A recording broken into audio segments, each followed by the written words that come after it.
Esporte no seu balanço geral amanhã, toda segunda, toda sexta. Bom dia, dona Mayara. Olá, Lucas. Bom dia para você, bom dia para quem nos acompanha. Que seja uma boa semana, que seja incrível, melhor do que no final de semana, viu? Pois Lucas? é, rapaz. E os nossos clubes, hein? No masculino, no feminino, a rodada não foi legal para os nossos representantes, não. Não foi legal, viu, gente? Todos os nossos representantes da Série D, o Tocantinópolis e o Capital não foram bem nessa rodada, terceira rodada, e perderam, Lucas. O Capital aqui dentro de casa, o Tocantinópolis fora de casa.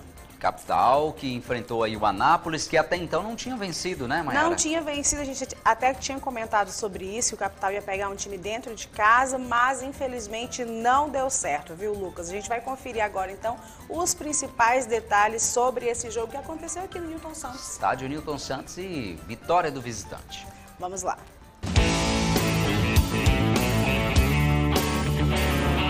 O Capital recebeu o Anápolis, Goiás, neste sábado no estádio Newton Santos pela terceira rodada do Campeonato Brasileiro Série D. Depois de conquistar uma vitória e um empate neste início de competição, a equipe conheceu sua primeira derrota. O time goiano, que busca reabilitação, abriu o placar com o atacante Tatá em um belo gol de falta no ângulo do goleiro rubro-negro.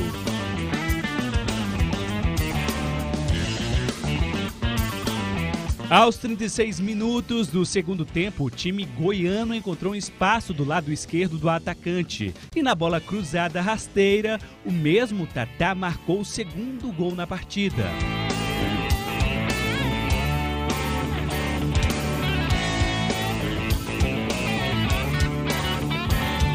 O Capital ainda diminuiu o marcador já no final da partida com o atacante Lucas Lopes.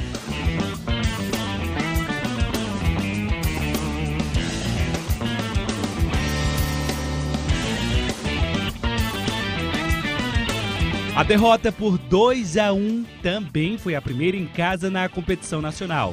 O Capital soma 4 pontos dentro do grupo A5 no Brasileirão Série D.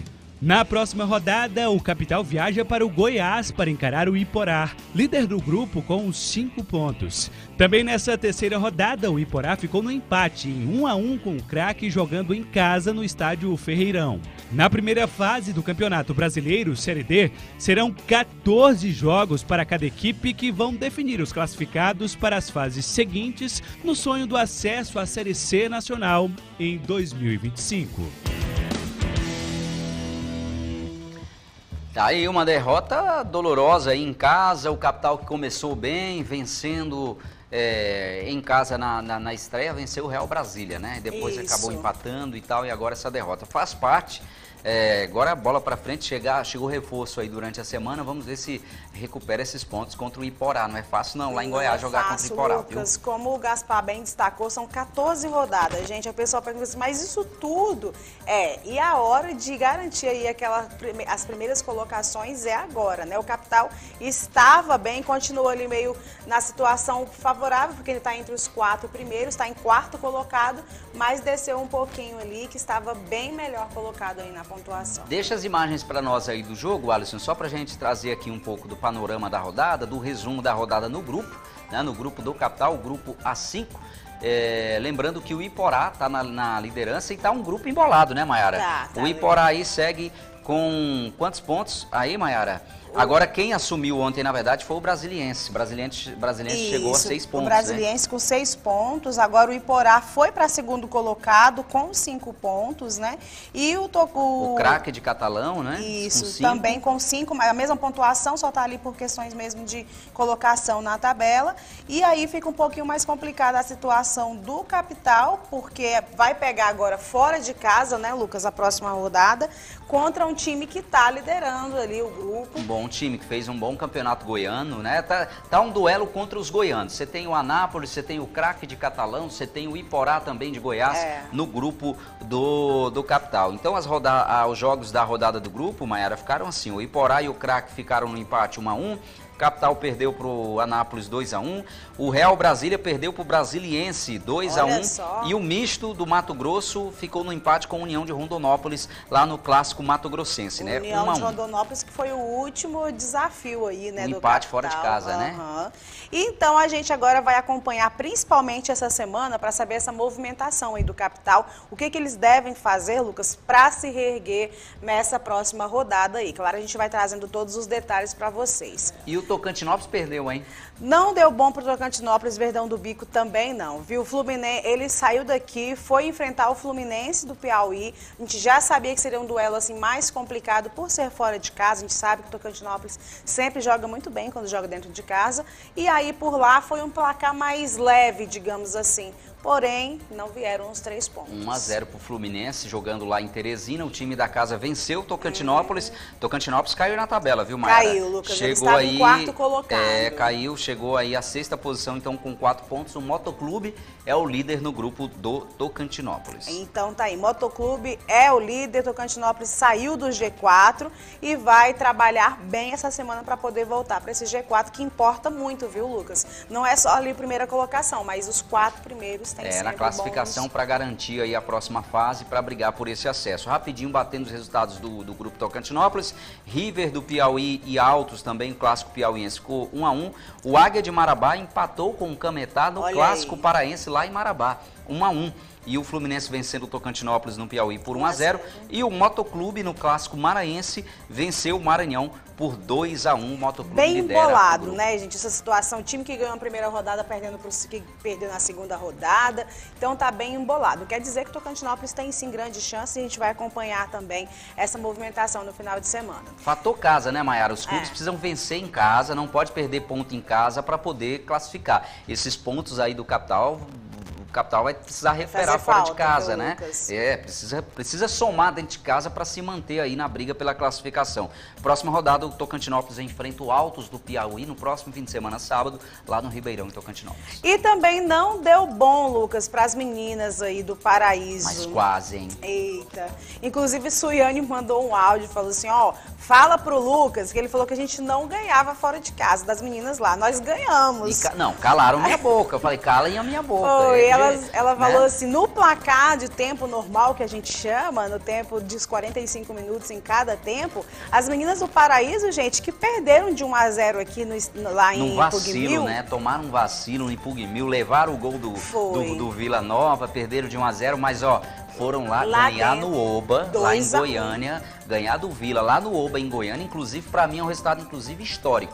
Muito importante para o Paraíso, né? Eu falava que, olha, eu não acredito que eu acho o time do Vila Nova melhor, mas que é nada impossível não. Um golzinho, de repente, para levar para os pênaltis. Aconteceu a vitória, infelizmente e não as veio meninas ganharam de 2-1 no tempo convencional, e aí, como elas tinham perdido de 1-0 aqui em casa, dentro de casa, ficou então no 2-2 no placar geral. E aí, meu amigo, vieram para os pênaltis. O Lucas até comentou. Se for para os pênaltis, nós temos a Teté, que é um paredão, já havia catado 2 pênaltis durante a competição. Ela até que se defendeu bem, viu, Lucas? O que faltou mesmo foi a batedora do lado do Paraíso finalizar. A pontaria das nossas meninas, né? Não foi legal, mas valeu a experiência.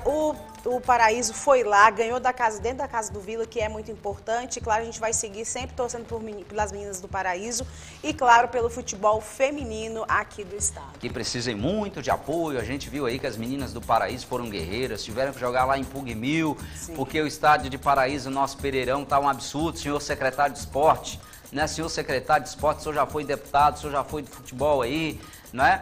Conhece bem, vamos botar sua turma para trabalhar, secretário, porque não tá legal não os nossos estádios, principalmente lá de Paraíso, viu?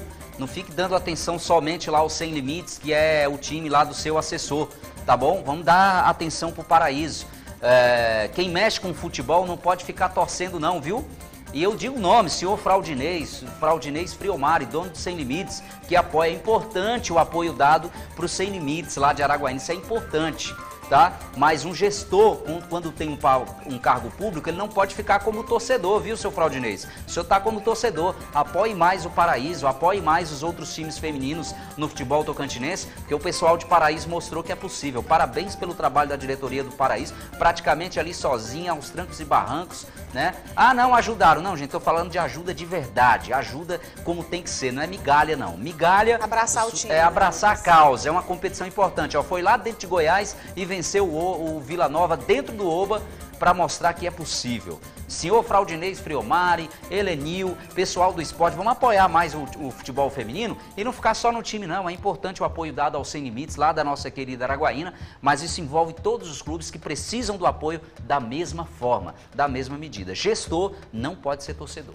Lembrando também que a gestão municipal lá de Paraíso começou assim uma reforma lá no Pereirão, só que até o momento não terminou, por isso os jogos do Paraíso... Reforma que não adiantou nada, né? A reforma seria mais ali questões de vestiário, né? E a questões do banheiro, mas até isso, Lucas, não foi finalizado. Então, como é que traria, por exemplo, um time de fora para poder fazer um jogo dentro do no dia que você foi lá, a gente mostrou, colocaram um pedreiro para fazer uma reforma no estádio. Ele estava sem cimento, era isso? Ele estava sem material para trabalhar, estava lá para cumprir o horário dele, os demais nem tinham ido porque já estavam há uma semana sem nada para fazer, então eles não foram. E aí, por isso, a obra, desse jeito não dá, né, Lucas? As meninas, por exemplo, não vão... Vão chamar a gente de chato o tempo todo. Aí vocês, tá reformando o estádio. Um pedreiro, sem colher e sem cimento para trabalhar, para reformar um estádio. Ah, façam-me favor, gente, parece piada. Mas é isso, meninas, vocês se destacaram sim, fizeram todos os reforços possíveis. Parabéns para vocês e, claro, a gente vai seguir acompanhando. Valeu, Maiara Abreu, sexta tem mais. Valeu, boa semana para você que também nos acompanha e esse foi mais um BGM Esporte.